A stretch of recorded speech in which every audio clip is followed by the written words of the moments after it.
responsible luxury for me basically means that you control luxury. It's like you have to keep it controlled. How far do you want to go? Because luxury knows no bounds. You can go to any extent. So as architects, again, like I earlier said, it's our responsibility to control that and position it so beautifully in between, luxury and basics and tradition and culture, so that it looks timeless. When we look at history buildings, we don't make it so it's completely 50 years ago, 100 years ago. We try to keep the old and input some new ideas inside, and we always create that contrast. So you can see the old and the new at the same time. And I think that friction creates a spark. And that spark in between the old and the new is what's very energetic.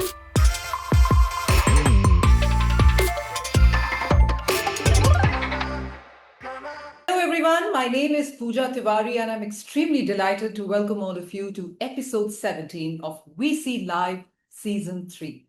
If you're joining us for the first time, VC Live is presented by the Godrej Value Co-Creators Club, an initiative by Godrej Locks and Architectural Solutions. GVCC is a growing community of over 2,000 architects and designers across India, brought together to exchange ideas, explore innovation, and champion meaningful people-first design. If you haven't joined us yet, you can do so by clicking the link in the chat box. Before we move forward, let's take a quick look to see what GVCC is all about. Welcome to the Godrej Value Co-Creators Club, where innovation meets collaboration. GVCC is a unique platform for architects and interior designers to merge their creative visions with our innovative product offerings. We aim to cultivate a network of thought leaders, driving innovation and excellence in the industry. Celebrate your achievements with our GV's Awards, recognizing innovative projects across various verticals. Join our community through exhibition visits and masterclasses to stay updated on the latest trends and technologies. Enjoy exclusive access to new products, special discounts, and tours of our Mumbai and Goa plants. Join the Godrej Value Co-Creators Club today.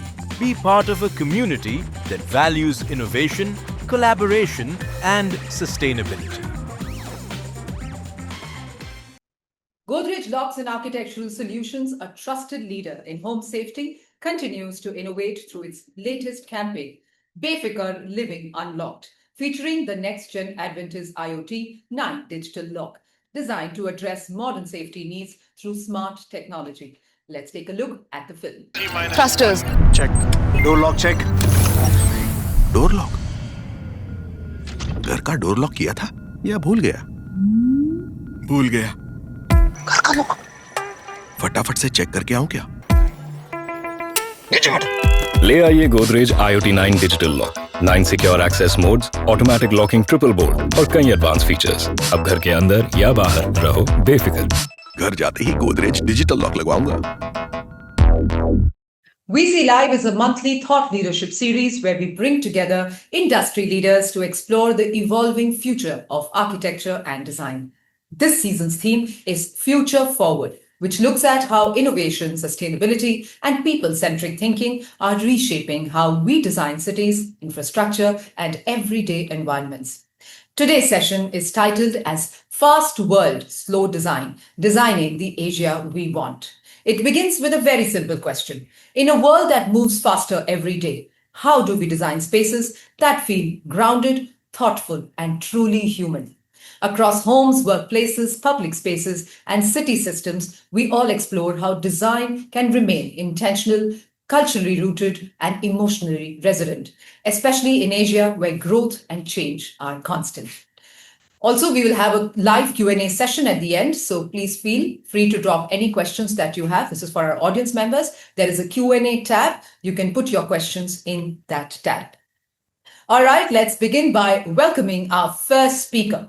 His work sits at the intersection of architecture, memory, and community, where design becomes a tool to reconnect people to place, craft, and culture. Across projects in Taiwan and beyond, he explores how architecture can slow down the experience of the city, creating spaces that invite reflection, gathering, and a deeper sense of belonging. Today, he will share insights on how slow design can become a powerful response to a fast world, especially when we are shaping the future of Asia's cities and communities. Let's welcome architect Johnny Chiu, founder of JC Architecture and Design. A warm welcome. Hi, Hi. everybody. I'm Kong calling from Taiwan. Sure. Yes, you can share your presentation, please. Good.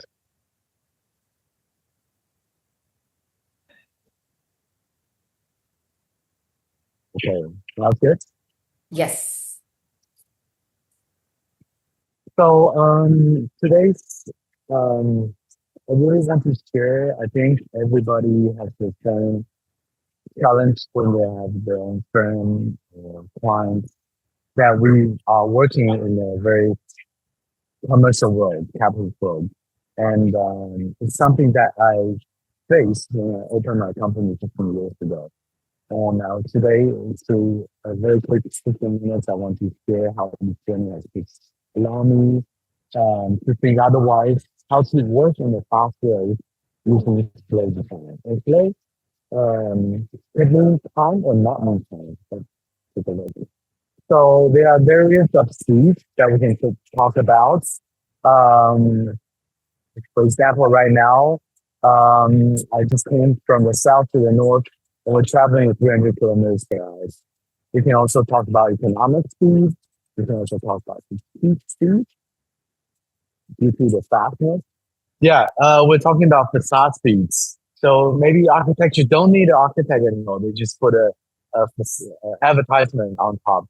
We're talking about manufacturing speed because Asia is powerful because we can manufacture very, very quickly. Or locality speed. How things are still produced in a fast way, but to meet the local demands. Design speeds. So we're talking about our clients wanting a design to be done 24 hours production speed. So there are so many different speed, and what I wanted to share with you is how do we not to reject these fast ideas, but to embrace it and use it as our treasure operating in Asia.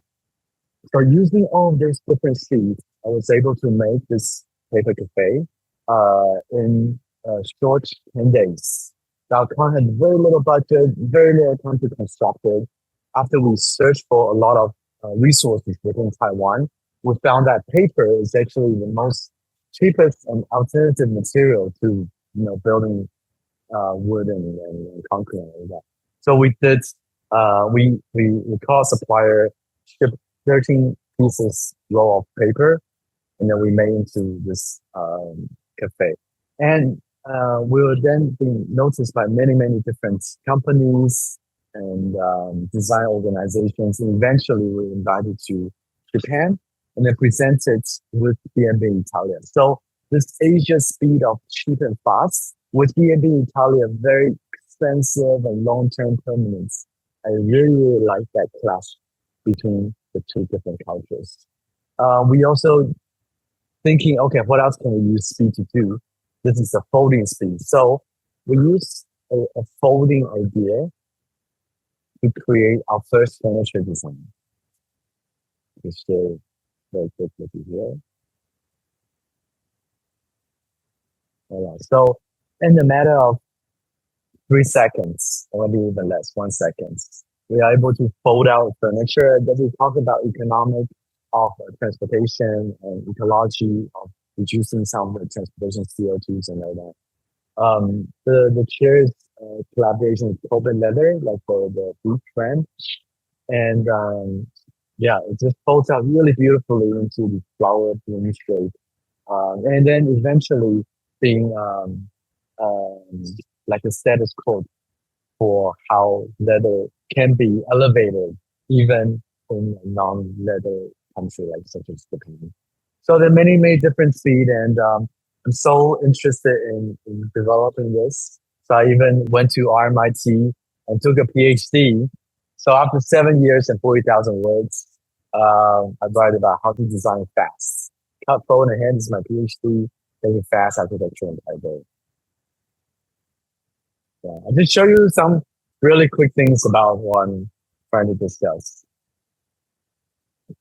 And then so we develop all these different design methodologies. For example, how to fold, and then using that as a methodology to design to a shop.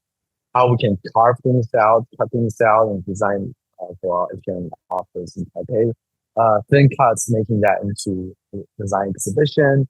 And can we do an even bigger scale, like on architecture scale? So this is pulling, making into the National Taipei University Library. So I'm really obsessed of these tools and the speed, and then I'm beginning to play with how thin can these elements be. Okay, so again, we go back to the production speed of how so many factories, and we're looking at this and get very inspired and very we got the creative skills flowing and say, okay, why don't we use this to do the design expo and then make him into this beautiful display that can allow for us to shine different deliver to the material, or we can allow the material to age and say timeless. So this materiality is bronze paper that we try to play with. And then the next project we play with even more stainless, more shinier materials, so stainless. Here we have the cut on the floor, and we peel it and then make it into a memorial for a dear friend of mine, his father. Yeah. And then we even use the 3D printing to increase the speed to help to finish the project even sooner. So I think we also need to talk about even we talk about fashion. So we also need to talk about how we can slow down to design for the human scale, not to forget it. Slowing down is about time, craft, story, and community. So this I like to share regarding experience speed. So this project is called Not Just Library. It's within this very cultural and historical park where the Japanese used to make tobacco. And so this is the bathhouse where after all the women make the tobacco, when it's smelled quite bad, they come in for a bath and it cleans everything. My client wanted to make this into a library. Of course, unfortunately, it doesn't have this grand, beautiful space like the Stockholm Library or the New York Library. So we're thinking rather than building something grand and another place, we have to go back into history and the culture of this place, which is a bathhouse. So can we design a bathhouse where you can really enjoy yourself, or you can enjoy it like in a community, and then build that into the library. So rather than just having a library shelf, what we did, we inverted, we dug into the ground, and we put the books surrounding one step at a time, two steps at a time into and then when you sit inside, you have this whole book smell sense that comes around you. And you really enjoy this thinking and feeling. And then it connects to the garden as well, where all the colonies plants are growing. And then the final place is the historical one. And we're still not forgetting about how to produce more efficiently, more cheaply.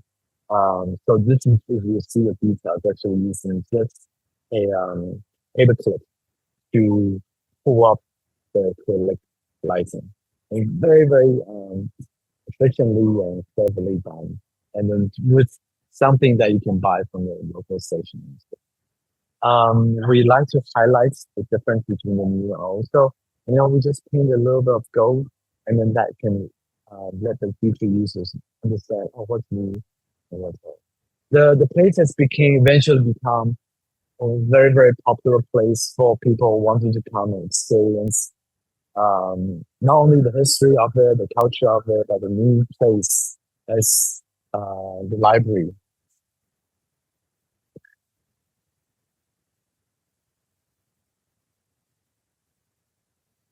Okay. I also want to talk about craftsmanship. So when the world accelerates, design as an idea, it can be an idea to become the break. And this I want to use my transportation design project to talk about it. So everywhere in the world you see it's the same. The metro, it's from New York to London, it's very, very hard to tell where you're from. This is in different cities in Taipei. Again, it loses that authenticity, even though you're traveling very fast. So when we had the chance to design this metro, we look into the local connections between the different design, between the different routes and the stations that it was from. And then we noticed there's 3 different industrial parks. So we're thinking, okay, maybe we need to get the industrial park on board.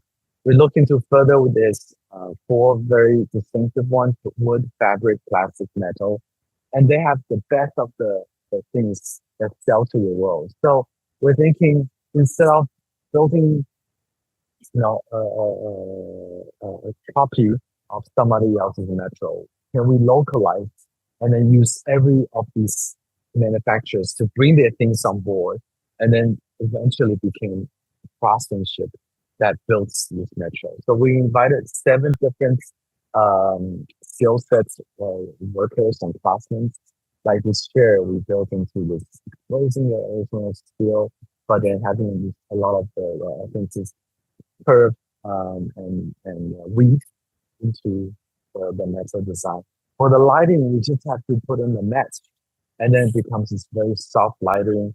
For the handrail, we invited a wood carpenter to come in and then to give us creativity. For the front, we're thinking, okay, we should open up the console and then we can see the inside. Maybe we can make into a DJ booth.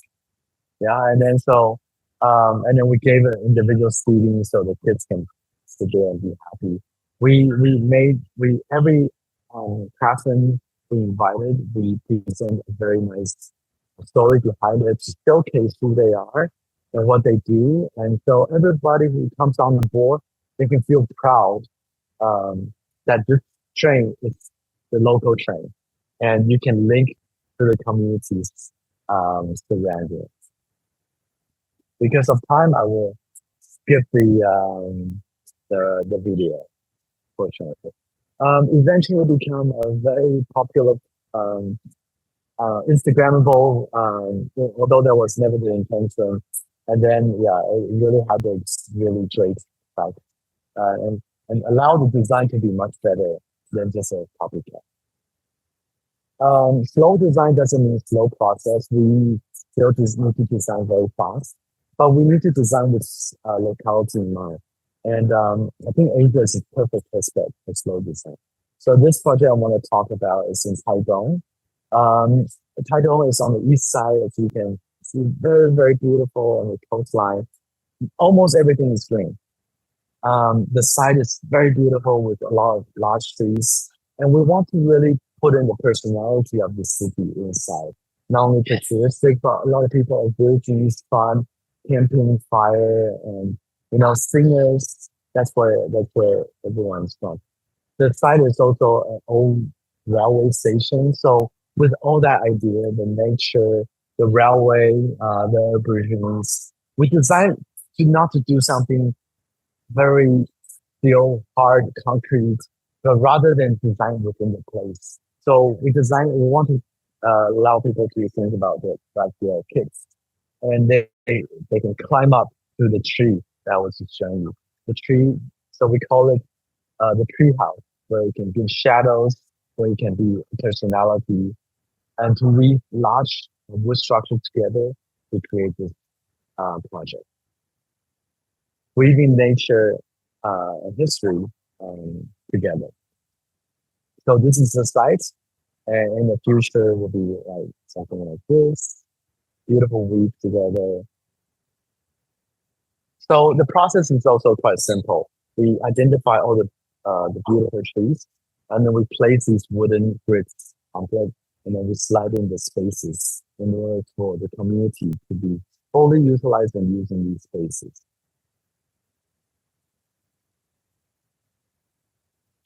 Yeah, really excited. So I'm showing you guys these photos that nobody has seen before. The wood just arrived from Germany, Austria. And yeah, they've been shipped, they're bolted together, and they're ready to be right now assembly, and then soon will be shipped to Taiwan on the east side. The whole thing only takes 300 days, so the design takes in a lot of the fast speed about how to design faster. And then so right now the site will look like this in just 3-4 months. The project shall be completed.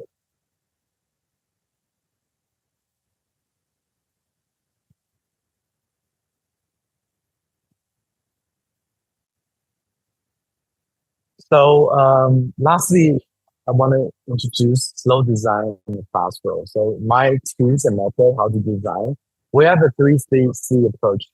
So never just to propose one idea to your clients.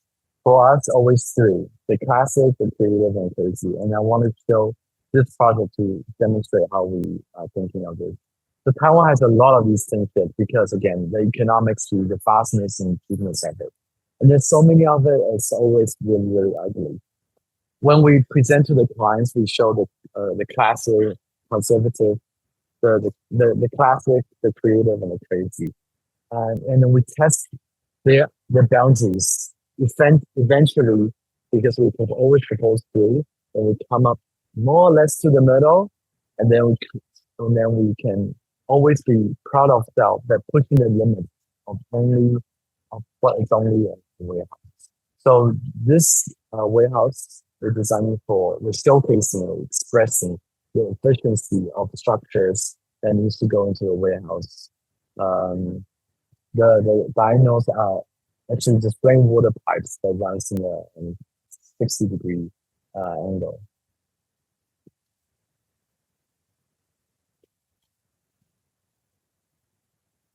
It's one of the largest logistic warehouse in Taiwan.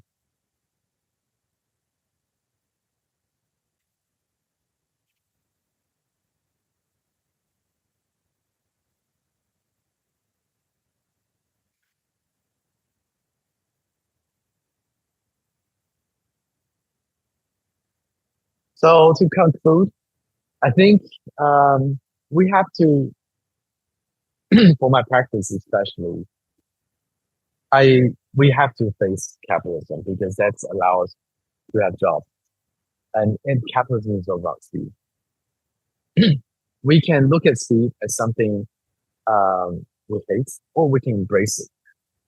If we embrace it with resistance and vigorously, we can really help people to understand it if we slow down our design, so that we can provide a better future that has meaning for a larger community. I hope you enjoyed my talk, and yeah, I look forward to the Q&A.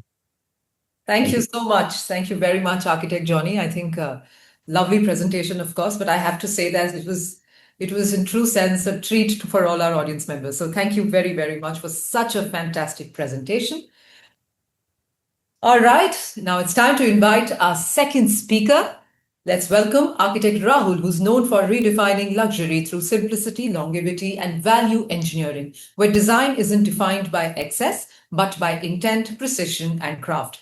Across residential, retail, hospitality, workplace projects, his work reflects a consistent philosophy: spaces should be built to endure, shaped by culture and executed with care, because responsibility is not optional, especially when design influences how people live every day.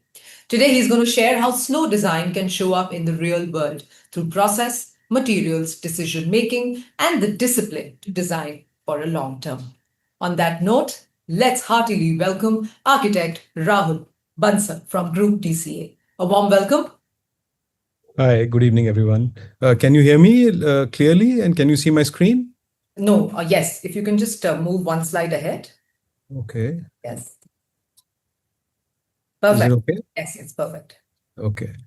So, good evening, everyone. Thank you for having me on this panel, Godrej. Thank you so much.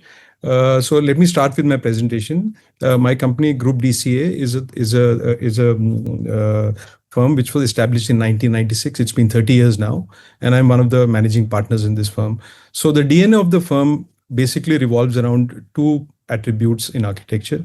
One is contextuality and timelessness. So to demonstrate this DNA, I think the first project I want to showcase is our own working workspace, which is our office in Delhi. So this is a space which we created about 3 years back.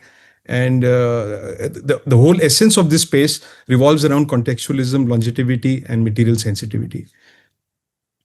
So this was a parcel of land which we procured around 3 years ago, and we created 4 blocks in this.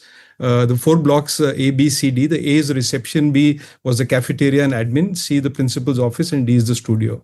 Now these 4 fragmented blocks was like a deconstructivist approach, which was fragmented around the existing trees on the plot, because the plot had a lot of green foliage and old trees which were had to be retained. So we fragmented it around all these trees and created this 4 low-rise blocks. Each of these low-rise blocks has a slope which is from north to south. The east and west walls were kept solid, which I will demonstrate later in a video and a on-site construction image. And you can see the trees in between, how they were kind of juxtaposed in the non-built environment. And the blocks were positioned in a low-rise manner, sloping from north to south. And these are some images which were while in construction. If you can see the stone wall on the left, on the extreme sides, that is the stone which is locally procured from this area. And the central structure which spans between the 2 stone walls is a metal structure which has a lightweight metal roof and sloping, like the slope is which I already explained. And if you see the flooring material also, we have used terracotta bricks for flooring and not any new age materials. The roofing is very interesting because we needed insulation, since Delhi has an extreme climate from like almost 3-4 degrees to 40 degrees. So the roofing, what we did is we used a corrugated sheet, and after an underdeck insulation, we used the traditional method of insulation using the dried husk. And that was done by like the local manpower from within the region, making it very much contextual in nature. These are some more images of the office space from where we work. It is highly inspirational and very stimulating as far as the design sensibilities are concerned, and keeps our DNA alive. Some more spaces of the interiors. The interior panels are all concrete panels, which are ready-made panels, and the finishes are natural. So everything what we have used, right from the table which you can see, or the panels, or the stone walls, or the flooring, everything is in its natural form. A passion of Group DCA has been to collect old antiques and collectibles and artifacts from over the years. And a lot of our collection has been interspersed as the interior elements within the office. If you see the door and the chandelier and the face and the door handle and this Air India Maharaja, these have all been collected over the years and has been interspersed as interior accent elements. That's the entrance, and there's a short video.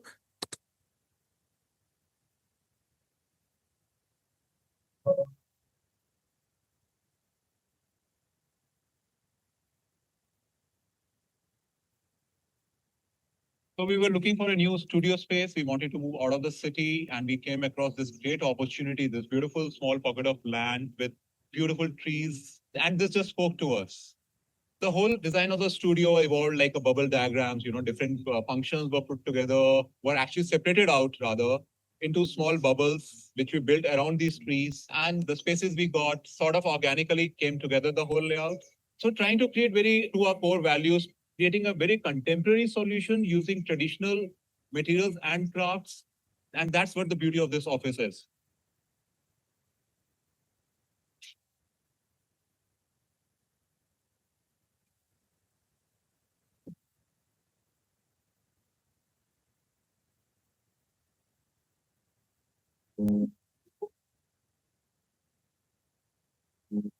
I think what we're trying to portray here is imperfection is good. Everything does not need to be perfect. All the four blocks are kept very low-rise structures in terms of height and everything, trying to keep blending them with nature. The northern side of all the blocks has purposely been projected out up to 8 to 10 feet. The idea is we want to encourage all our colleagues within the office, including ourselves, to use the outdoor spaces to ideate, sit, and at the same time, we connect with nature.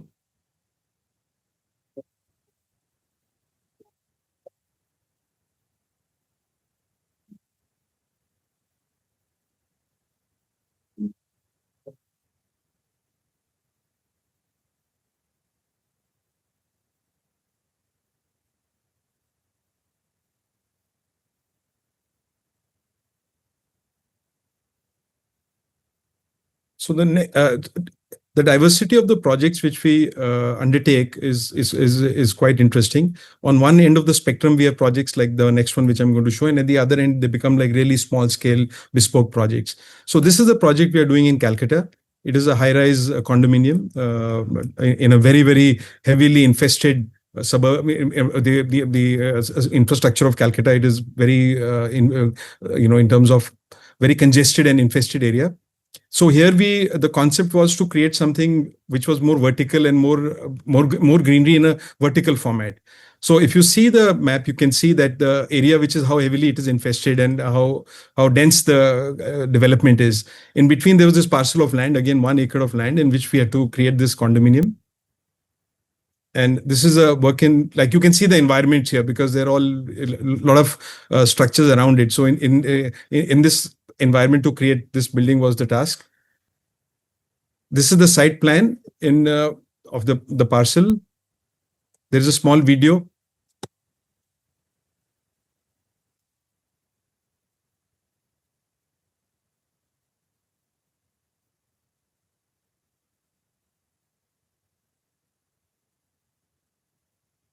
So it was a double height and triple height terraces were created so that actual trees could be planted in them for vertical greenery as a relief in this congested area.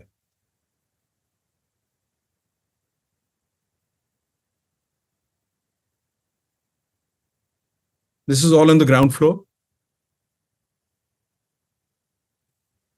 So once you're inside this development, you just don't realize that what is outside the development, which is like so congested. This is the pool, which is on the first floor.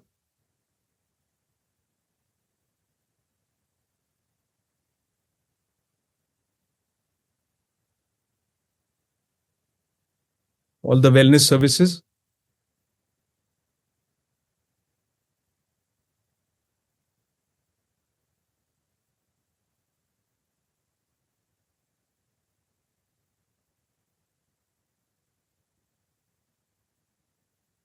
See each balcony, when you look out, you'll be able to see greenery and proper full-grown trees. It's been designed according to that.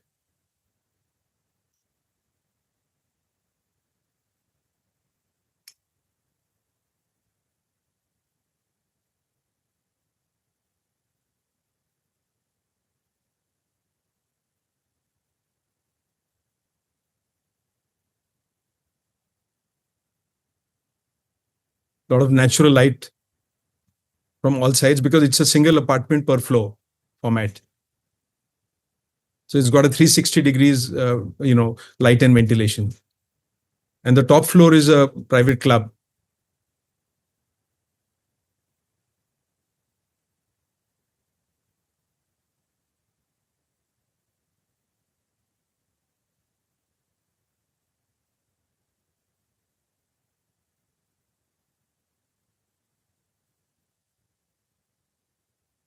So the next project which I want to present over here is a very interesting project. It is in a place called Abohar in Punjab.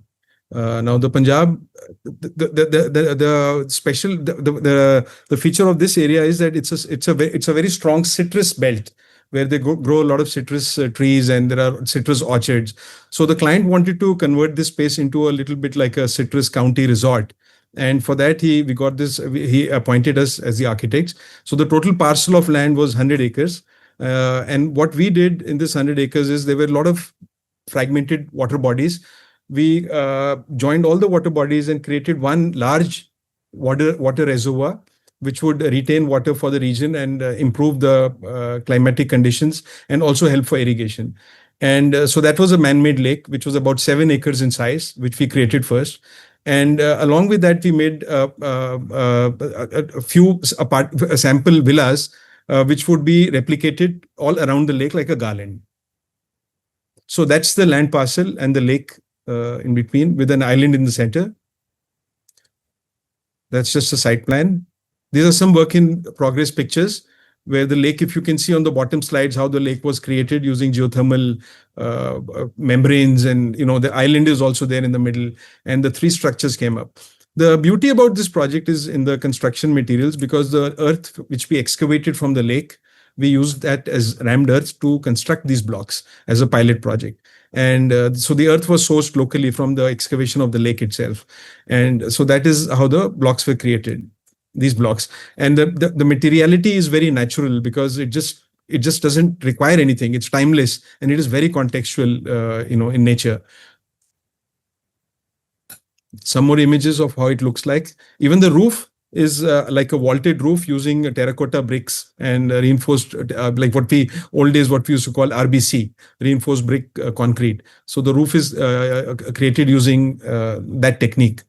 The flooring is also concrete. So everything is very natural, contextual, and timeless. Now, these kind of projects for us speak a lot to us with our DNA, because we feel that as the time goes by, they will keep getting better and evolve. They'll become more mature and start looking more unique. The next thing I want to show is on the other end of the spectrum is what we do in terms of contextual and timeless designs. So this is a bouquet of 8 jewelry retail projects, which we did across the country. So as we all know, India is a very dense country, highly populated, and a large landmass. So we are fortunate enough to get projects in various parts of the country. And when we travel and understand these various parts, we are able to see how the culture changes, how the language changes, how the habitual pattern changes. And because of that, we are able to, give some sort of a design language to each project, which is reflecting the nature of that area. So if you see, like, these are some of the areas where we worked on. So these 8 projects are, the first one we have done is in Mirwa, is in Ahmedabad. Now, this is a large space which was fragmented into smaller parcels and created more boutique-like environment for exclusive jewelry. I'll move this fast because there are 8 projects. This is another project we did in Hyderabad, which is again reflects a lot of the client's sensibilities. So he's very fond of chandeliers. So all the chandeliers which you see in the project, they are all original Ostler chandeliers, which were assembled and created to size using spare parts from a chandelier collector. Now, this is another opulent project which we did in Punjab. Now, Punjab in our country is known to be very loud and opulent. And so the client's taste was like this. So it became very contextual to him. So what I'm trying to demonstrate is the diversity across which we can design. This is a museum-like project in Ahmedabad, where the client wanted more like the jewelry showroom could also be converted into an art gallery if you remove the showcases and make it more like a museum-like approach. So we took this approach where it's very silent, lesser materials, and more walking spaces, and very, very, very, very cozy. This is the project we did in Dubai, where it was more the target clientele was more contemporary approach in terms of white and very fluid lines and very clean approach from that perspective. This is a project we did in Gurgaon in Delhi. Very typical, like a urban project where warmth of wood and the blue color and that kind of juxtaposition is there with chandeliers. This is another project we did in Chandigarh. These are 3 floors for Talwarsons, and all the 3 floors are connected by this cutout, which has a bespoke chandelier made out of alabaster. And this chandelier was designed by us and made in India by craftsmen over here using alabaster and brass and crystal, all made in India. I think that is something which we pride a lot in our work, that we always want to have some key elements which are made in India by craftsmen over here, because that reflects our DNA. This is a project in Bhopal for a client, Anand Jewels. So this is a typical project where the client wants a scalability, where he wants to do something where there are iconic elements in the project. So I'm just showing a glimpse only of the project, where he can scale the project and open multiple stores.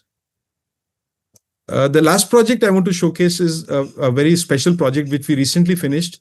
It's again a luxury jewelry project in Delhi by the name Raniwala 1881. Now, 1881 signifies the year in which Raniwala was born. So they are legacy jewelers from Jaipur, Rajasthan. And in fact, they have their own like a palace over there in a place called Biawar. So when we got this project, it was a totally different ballgame for us. And the context had to be understood. The timelessness had to be understood. So we visited Biawar. We spent some time in their Haveli, visited their showroom, had a couple of meetings to understand their DNA. So that whatever we design and, the final product should reflect their DNA to a large sense. So this is just a glimpse of the project. The layout was kept very interesting. A large space, again fragmented into smaller parcels. And the central octagon was the reflection of a typical angan, which we have in the old Havelis in Rajasthan.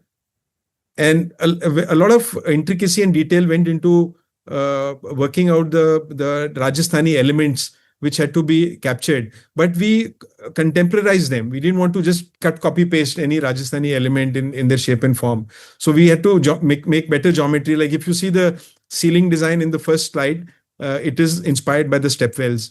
The floral patterns, of course, are inspired by the intricate ornamentation in Rajasthan. And the arch shape also is inspired, but it is totally developed by us. Some more bespoke images of how the intricate details were structured into the project, like the chandelier, again handmade in Firozabad. The fountain you see is made from Udaipur. And so there was a legacy wall where we wanted to depict the history and the culture of the brand. So this blue wall, it's the legacy wall through which you enter the project. Some more glimpses of, if you see on the ceiling, there is a tikri work done, which is done using small mirror pieces, very, very, very prominent. I mean, in the old buildings of Rajasthan, you'll see it. So we got craftsmen from there to do it. So you can see that on the right side. In the central one, where you can see floral motifs, that is also done by painters, which came from Rajasthan. And a motif was given to them, like a gulmohar, like a flower which we have in India. And that gulmohar flower was used as an inspiration to create that filigree work. This chariot was also created by craftsmen because it was reflective of their ancestral chariot, which is there in the palace. So mini scale model was made, and there was a video screens which would run, behind it to reflect more about their history. Some sketches. So for us, sketching is very important because everything starts from a sketch. So hand sketching, we really inculcate that in our office to just simply go ahead and start sketching and get the design concept out. So these are some sketches which were work in progress of the facade of this, because the facade of this is also very prominent. So this is the typical jali which we developed from their motif, from their Haveli. But the jali was again contemporized into geometrical patterns. 3 layers of the facade. The first layer is a curtain. The second layer are the panels, and the third layer is the jali. So this is how the facade actually came about as a final product with big onyx backlit panels with branding and their logo, the Raniwala logo. And that's a nighttime view where you can see how beautiful it looks at night. Some more images of the front elevation from outside, the night view basically. Thank you. Thank you so much for sharing such amazing works with all of us. I think it just showed all the projects were just like wow in its own sense, and it was showing the passion that you carried with each of the project. All right, on that note, let's before we move on to the audience questions, let's quickly move on to and see that in case you have any idea you want to share with each other, anything you wish to ask each other. Because of the time not on our hands, we can just take quick 2-3 minutes. Yes.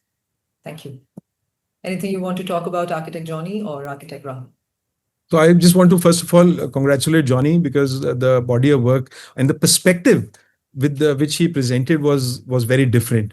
In fact, yeah. So that was, but my perspective was more based on timelessness, the kind of designing we do. So that is. But I really like Johnny's perspective, and it was really fantastic to see how materiality and even craftsmanship and time is a tangible, a source which we got to value.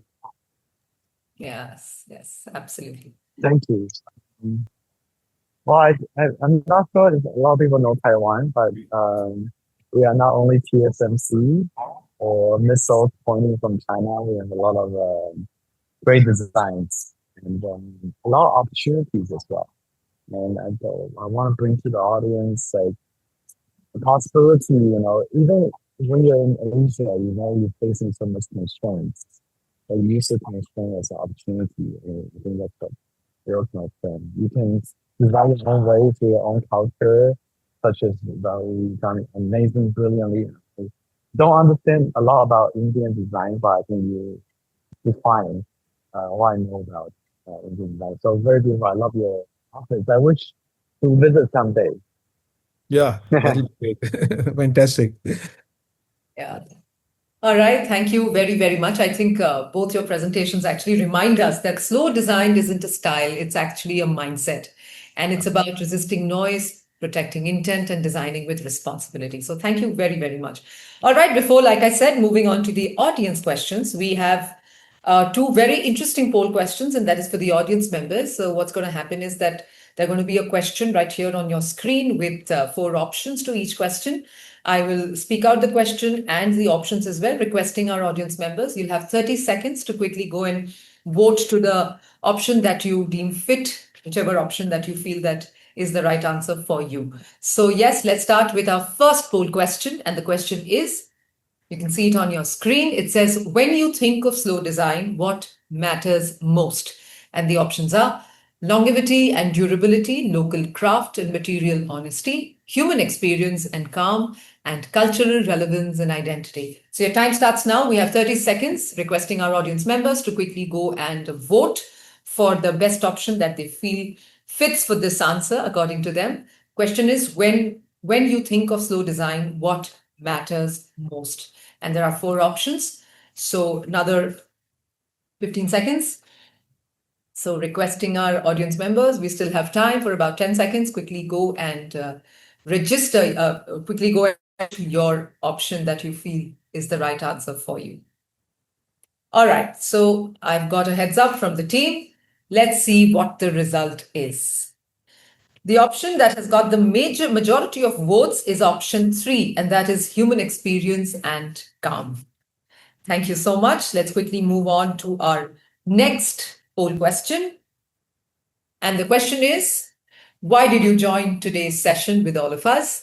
And the options are to understand slow design principles, to learn from global plus Indian perspectives, to explore design responsibility in Asia, or for inspiration and process insights. So 30 seconds starts now, requesting our audience members to quickly go and vote that why they have joined in today's session on such an important and a very interesting topic.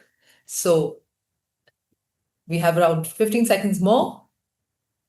Why did we join in today's session? Options are 4, to understand slow design principles, to learn from global plus Indian perspectives, to explore design responsibility in Asia, and for inspiration and process insights. All right. Yes, the time's up. And the result is option number 2. To learn from global plus Indian perspectives. Thank you very, very much to our audience members. All right, let's quickly move on to our audience section, the questions that our audience members have shared with all of us. So without any further ado, let's quickly move on to them. The first question is, it says, what does the Asia we want look like architecturally in the next 20 years? So it's a common question for both of you. Either of you can answer. The question is, what does the Asia we want, the term Asia we want, look like architecturally in the next 20 years? Anybody would want to start with to share their insights? So yeah, okay, it's a very interesting question, but for me, you see, as an individual and as a design practice, we have some responsibility, and I think what we should practice, we should make sure that our responsibility in our own practice and the people who are influenced by us, we should be more sensitive and more contextual and timeless kind of designing. If we are able to push that, the Asia which we will get in the next 20 years will be fantastic. It will be something really, something which we should look forward to. Absolutely. Thank you. Anything you want to add to it, Architect Johnny? I think next 20 years, all of us, our kids will be traveling, will be so immersed in different international cultures. And what we need to do, maybe a tip is to go back to your childhood and to your memories, to your going to the market with your grandma, and use that memory as a design sense to express into your work. And that often for me is the most deepest route and route for when expressing about culture. All right. Thank you. All right, Pooja, I wanted to add here one more thing, because picking up from where Johnny left, one thing we should all realize that Asia has an immense treasure of culture, and whether it's China, Taiwan, India, or other countries within Asia, and that is something which we should always keep in mind and cherish it, and try and keep those values alive in our thinking, in our design process, in our execution and everything. And I think if we keep that essence alive, I think that will be really helpful. Yes, absolutely. Well said. It's perfect. All right. The next question is for Architect Johnny. It says, in rapidly growing Asian cities, how can architects preserve cultural memory without turning it into nostalgia? Yeah, so I think that's a really good question. So when we look at history buildings, we don't make it so it's completely 50 years ago, 100 years ago. We try to keep the old and input some new ideas inside, and we always create that contrast. So you can see the old and the new at the same time. And I think that friction creates a spark. And that spark in between the old and the new is what's very energetic. And you can see from the library I designed, or from the metro, there is something old about it, but there's something new. I think that's the methodology that I use. Thank you. All right, the next question is for Architect Rahul. It says, what does responsible luxury mean to you in terms of materials, detailing, and long-term maintenance? See, luxury is such a broad-based terminology, but yeah, it's there's so many interpretations of the word luxury. But responsible luxury for me basically means that you control luxury. It's like you have to keep it controlled. How far do you want to go? Because luxury knows no bounds. You can go to any extent. So as architects, again, like I earlier said, it's our responsibility to control that and position it so beautifully in between, luxury and basics and tradition and culture, so that it looks timeless. So for me, that is what luxury is, that you got to control your, designing sensibility. Yeah. Yes. All right. Thank you. So next is quickly we'll take for Architect Johnny. It says, when community-led design takes time, how do you convince stakeholders to value slow architecture in a speed-driven market? Yeah, that's a really good question too. I think when I talk to the community, I allow them to feel excited and a part of their involved in the project as well. So actually, they are more efficient. They want to respond more quickly than I do, because they feel that wow, I normally just working on this metal bench. Now I can create the metro. and then they feel more excited than me, and eventually they start working faster. And so I think we need to recognize the community, and if we showcase it, if we're loud enough to talk about this is their work, not just ours, not just mine, then I think we work together even better as a group, as designers and as architects. Thank you. All right, next up is for architect Rahul. It says, what's one design decision you believe makes the biggest long-term difference in how a space ages and performs? So one of the design decisions I would pick, which really helps, is the basic planning of the space and understanding the site. That is the most important thing, because that is the foundation of what really is to come in the future. So one should spend a lot of time, and this especially goes out to all the young listeners and the students, or young practitioners who are on this call, that always spend more time on planning and getting the process correct of the planning and execution, how it's going to happen, understanding the site and the overall layouting the project, because that becomes the foundation of what will finally come up. So personally, for me, I always tell this to the client, that 50% of the design lies in the layout itself. Absolutely, yes. All right, we'll take two more last questions. One is, this is for both of you. It says, can slow design exist at scale across cities and infrastructure? Johnny, go ahead. Yeah, I'll look for your answer and then I'll say.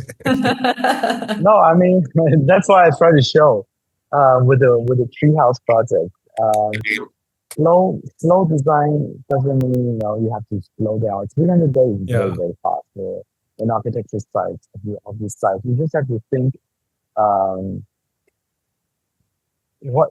how you define slow. My definition of slow is authenticity and culture. Maybe looking at that, but also you can use that into faster, more efficient production speed, which is also what we're very good in Asia. And then you can, of course, scale that up, such as the treehouse project in Taiwan, the wooden things. So I totally respect what Johnny is saying, but even I'm also thinking of the other side, that slow design could actually mean that we should try to slow down. And I talk this more for myself, that there is no harm in trying to actually slowing down and really embracing design, understanding it, loving it, bringing passion into it. And but that's a very individualistic thing. We cannot generalize this for everyone, because if sitting in Delhi, it's very tough for me to slow down. But it's a good thought, which one should ponder, because I think COVID was something which happened to everyone, and it showed us the benefits of a slow life. I mean, for the wrong reasons, but so one can consider that how you can manage your time in such a way that you can try to slow down a little bit and start enjoying your design process. All right, so we'll take one last question, and that is, of course, a common question to both of you, that what is the message that you want to give to the upcoming architects and designers, because there's so much pressure outside that they go through, because they're just starting afresh, or they've been in the industry for a while, just a very short while. So what is the message that you want to give them? I mean, message is like, see, architecture is a profession. Fortunately or unfortunately, it takes time to blossom. It's not something which on day one you start doing well.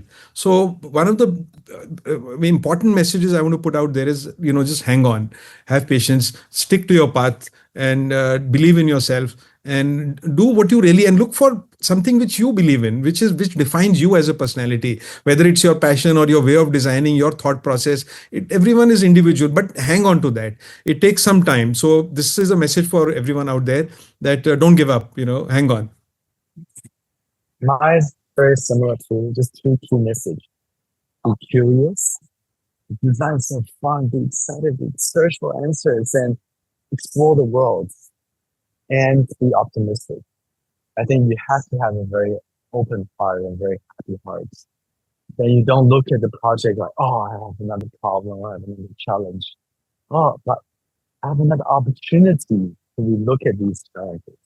Then you think, oh, there's so much more opportunity. So be curious and be optimistic. Yeah, maybe you search for the every situation you look for the joy element in it.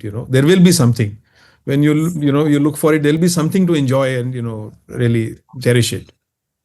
But just to add to what you both said, of course, it's absolutely on point. But you both started quite a while ago, and things were very different outside.